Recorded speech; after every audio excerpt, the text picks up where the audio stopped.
Hi, my audience. I'm so thrilled to show something special. So you can see me with some special word here. That's what today's main thing. So this is a wonderful best-selling book at the moment, and it's talking about someone's real story. And I am fortunate to have the author of this book for this series. So welcome, Kabinga, to our series Mothers in May. Yeah, thank you so much for having me, Bisme. Yeah, thank Okay, you. Kabinga, can you just introduce us who you are and then what is all about Confront? Oh, my name is Kabinga Mazaba. I'm the transformational mindset coach, international speaker, and author of Confront, Reclaim Your Life. Yes. Awesome. Yeah. So I know that you were having different international stages already, and then people are going through like a crazy way to go through this book because when they read, they feel like it's their own story. So can I check with you? What's your story? Where did you start your journey? Ah, of course, I come originally from Zambia Mhm. and coming from a background that is full of cultural norms and societal expectations. There are certain aspects of life that was not allowed to talk about. If it Mm, happens, it's meant to be a secret or a family secret. yeah. You can never talk about it because of the fear of what people will think or what will say to the family, and it's kind of a disgrace to a Mm, family. So for me, I think when I went through the journey of confront, I looked at the generational trauma that has been there in my family. mm, And it's a trauma of secrecy and a trauma of suppressing our emotions, never talk about it. If something happens, just move on and get over it.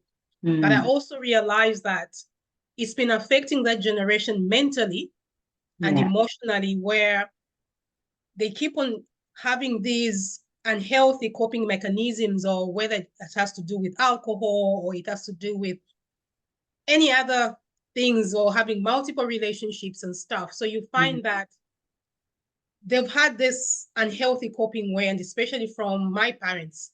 mhm, My parents died at an early age, 40 and 43.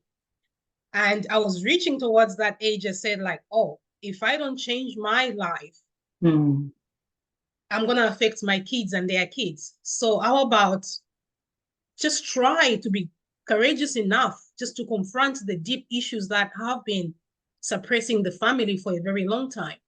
yeah. And there comes a time when even one person can make a difference. Of course, you're going to face criticism and they're going to say all sorts of things, but I had the main reason why I was doing it, Mm, because I felt like I'm going to die in my 40s, uh-huh. because I went through that age of suppressing things, never talk about it. Then I landed myself in an emergency room. And for me, that was a wake up call. It was clear that my body could not handle the pressure anymore. Mm, And I needed to end that generational trauma just to move forward. So Confront was born from that point when I had awakening. An mm. awakening is like I needed to change something.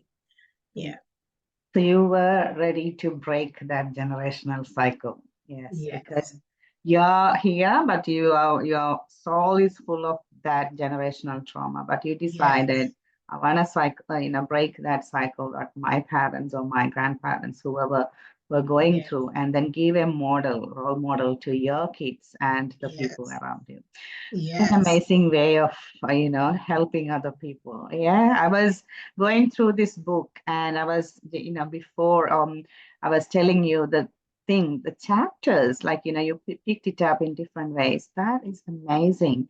And the core chapter is chapter 8. And because when I talk about myself, connecting to core is the beginning of the change. And then you were totally describing that from your own journey. So you were identifying your core and then how I need to change my core because this is something there from not from me, but from my mom's womb, or all those so many years of Mm. that one. So can you share with us How did you start? Like, you got that awakening moment, but how did you start to cleaning and clearing up all this trauma within you? So, what will be the, if people around us going through that one, so they will understand, okay, this is the process, or these are the signs I am having with the high trauma. So, how did you identify that you are in full trauma, and then how did you start clearing that up? Because I had a lot of limiting beliefs to start Hmm. with, and my limiting beliefs were due to the trauma I went through at the age of 6 and at the age of 9 and 11. Yeah. So coming from a childhood that I was molested at an early age, and Mm. my parents chose it to keep it as a secret, like if it didn't matter, Yeah. and then it happened again, then nothing was done again. And then at the age of 11, I lost my father. Mm. And the way of coping, and I was also disowned my father's family. They never wanted anything to do with me. So Mm. now coming from that broken background, I started asking my questions like, why are certain things happening to me? And having lived with those experiences, my mother still never spoke about it. We never Mm. talked about anything with my mother. Emotionally, anything to do with emotions, no. And I Mm. was told at a younger age, you're not good enough, you're not smart enough, you'll never amount to anything.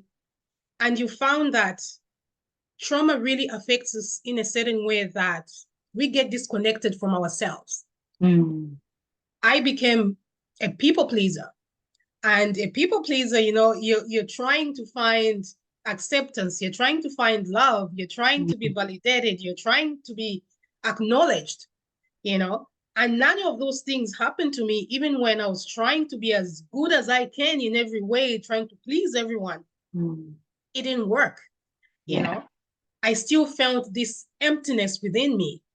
And when you're kind of disconnected from yourself, you don't know who you are, Yeah. because I kept on living this facade of wanting to be somebody else, pretending somebody else, like I don't want to touch my past.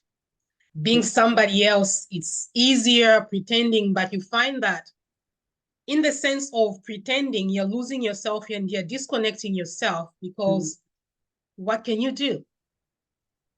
So when I talked about like me having a heavy panic attack and landing myself in an emergency room, it was clear that my body could not take it anymore. Mm. And I also feared that if I come out and just say, this happened to me, what will people think? What will my friends think? Yeah. Mm. But I was prepared to have courage, you know, Mm. and confront is about courage. Courage is risky. Courage is Mm. sacrificial. Courage is determination and courage is truth. And Mm. if you want to find yourself, you have to be honest enough with yourself and have that self-awareness to say, something is not right. But what do I do? Do Mm. I go with the popular or the unpopular? Which is I have to confront certain issues of my life, ask for help, Yeah. you know. And during my self-healing journey, chapter 8, like you really have to go to the core. And going to the core, it's a reason why I got stuck, because I never wanted to go there. Mm. And once you open that portal of their core understanding why you are stuck, Yeah. it's like magic happens. So me going back to my childhood, looking at that child, I never wanted to see that child because I could feel the sadness in the child's eyes. I could feel the anger, the resentment, the unforgiveness. Like she never wanted to let go. But Mm. all those things were stepping. So I went back to my childhood and just sat down with it. It was uncomfortable. It was painful.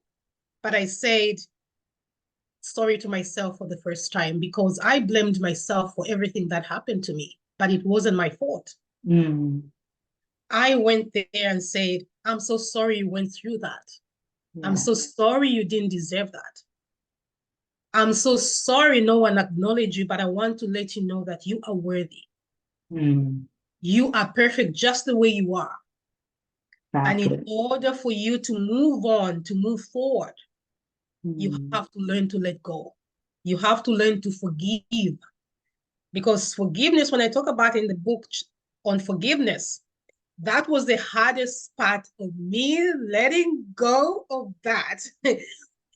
But it's what limits us because we feel like we are punishing the other person, but actually we are punishing ourselves. Mm.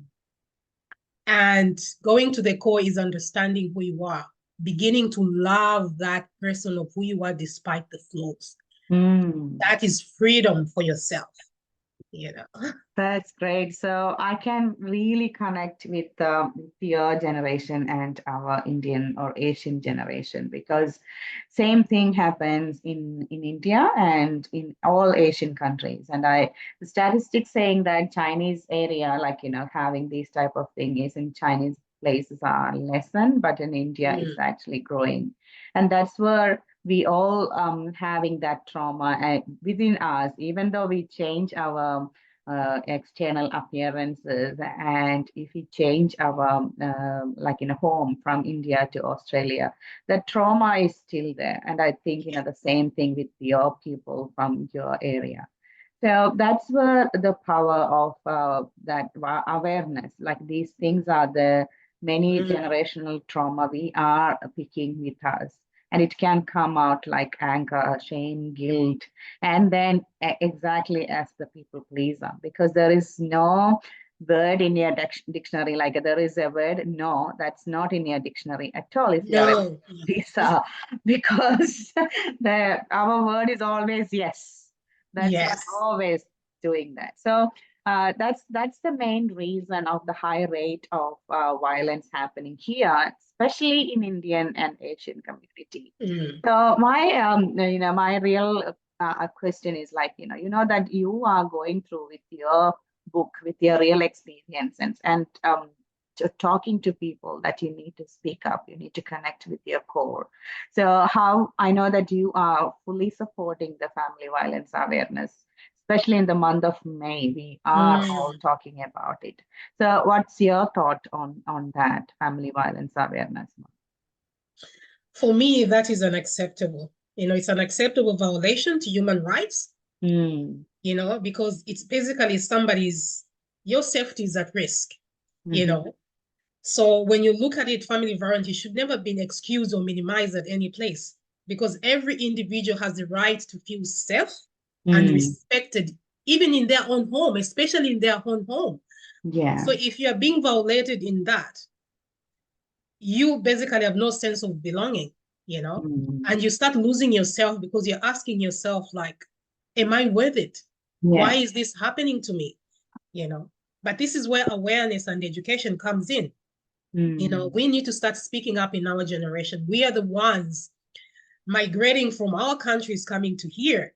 So now when we ask ourselves, like, how do we fit in? How do we start changing that narrative that we've been through? Well, I've Mm. been through sexual abuse. I've been through family violence. I've been through any type of abuse, which is not Mm. acceptable to any human being that he should go through. So it's Yeah. about having the courage to speak up. By Yeah. speaking up, we are changing, we are opening the door for others who are going through the same thing to help them to move forward. So Mm. for me, that's a no-no. I do not accept that. And You this need because to raise you need against. to Yeah. speak up and we need to advocate on their behalf. Yes. Thank you. That's powerful because you have your own story, and then you are educating and like making sure to your community, not just in here, you're going around the world. That's really amazing to see, Kabinga. So I'm just putting a pause on our this strong story of confront, but I'm coming to your other side on this month of May. We are going through all these wonderful mothers. So, can you describe your motherhood? How do you describe it? Ooh, yeah, I describe it as very transformative. Okay. Yes, in the sense that it has really shaped me to find my own identity and purpose, Mm. not just being I like the word guardian because we are the ones who guide our kids into life because we've been through quite a lot. Yeah. So being a mother, that means you've had some experience in some areas. Mm. And for me, the role of a mother to me is like being that gentle, resilient of the family, you know, pursuing that unconditional love, that strength to uplift and nurture the Mm. family. So motherhood actually saved my life. You know, Okay. it actually saved my life because coming from that traumatic, of course, I had to put my journey of healing on hold, Mm. nurturing these young kids who are coming into my life. Mm. That way, it helped me to say, like, I need to protect these little humans. I've been Yeah. through that. I've had a mother who wasn't fully supportive, but how about I support my kids in the way I wasn't supported? Yeah. Mm, yeah, okay. So it's more of like a triggering point is like your Mhm. motherhood. Like, you don't want to go leaving them here at the age of 44, like what your mother or father did. So it's more of like an inner calling when you Yes. became a mother that's automatically, helping you to become a transformative person. And I Yeah. know that you have a wonderful family that's supporting throughout for your transformation. That's what the great thing, because sometimes when you go into your core and then finding out your own true colors, your family or your loved ones will, like, go away from you, because they may be like, feeling like you are going out of the control, or like in their comfortable zone. But what Yeah. you're doing is, I heard that you are going back to your country and educating your people. So do you want to share about that dream that you're going to do? Yes, because I'm going back, especially for the book, because I want to have a big launch. Yeah. And a lot of people have reached out from me from back home. It's like, how do I get through the book? Because I've been through the same stuff. I don't know how to handle it. So Mm. it's about going there, bringing out that conversation to say, it's okay, you went through that, Yep. but it's so you need to start coming out now, because that's the only way society is going to start looking at it as not a shame, Mm. because the shame is what keeps us stuck. So Yeah. me going back there is like, you need to confront. We need to Mm. have an open conversation where people are free to come and seek help. Because in my Hmm. culture, we don't seek help. You know, Yeah. you cannot go to a psychologist or to a counselor. It's really, really difficult, Mm. you Yeah. know, because of that name that is behind that. They think you're crazy, or you think like, oh, people are going to talk behind your back. But that's where healing is. That's where Mm. a culture of healing comes in, because it takes one person to raise a village. So if it's going to Yeah. take me just to open up a conversation, as Hmm. uncomfortable as it is, but it's a conversation where I want it to be very open, Hmm. like media has to be there, it has to be shown in all sorts of platforms. So Yes. that's what I'm working on back home. Yeah. Mm.